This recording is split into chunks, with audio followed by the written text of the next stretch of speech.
All right, as I said, I'm putting on the main bearing here, and normally you would have it pressed on, or you would heat it up, or you would get this cold. There's all kind of ways you can get it on, but the way I'm doing it is, if you look inside here, you want to strike just here, just there. So what I did is I took one of my old drills, cut it off, and made it to where I can use it as a punch, as a striker. And so what I do is I just put it right here.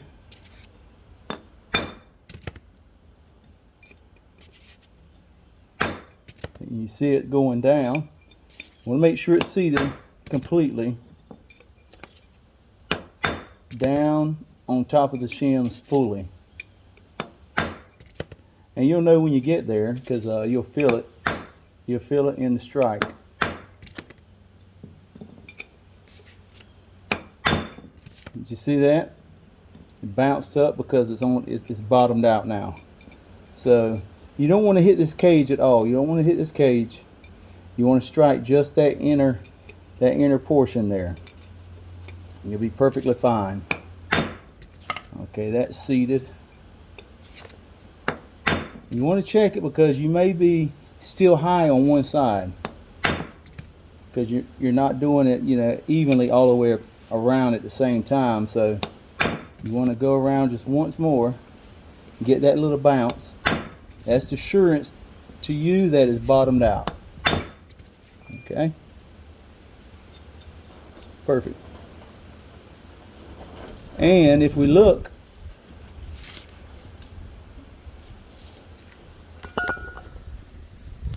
we want to make sure that we are perfectly on top of those shims, and we are. And that's what gives you that gap between the gear teeth inside there, the ring and the pinion, is that shim. Sometimes you need more shim, sometimes you need less. In this case, in our case, we needed just a little bit more shim to back it away from the ring. So what we do now is we're going to oil this up a little bit with the gear oil. Okay, we'll stick it back in the housing, drop the crush sleeve on here, put it inside the housing, go ahead and put the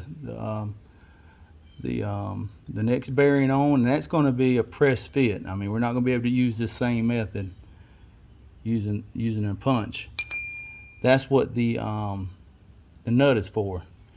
It's going to be you got to crank it down, and it's evenly going to seat that bearing down exactly where you have the perfect distance between this bearing and the other one.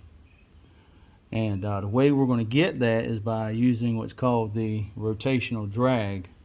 We're going to tighten it down till we get all the play out of it, where I can't grab it and the flange and just move it around.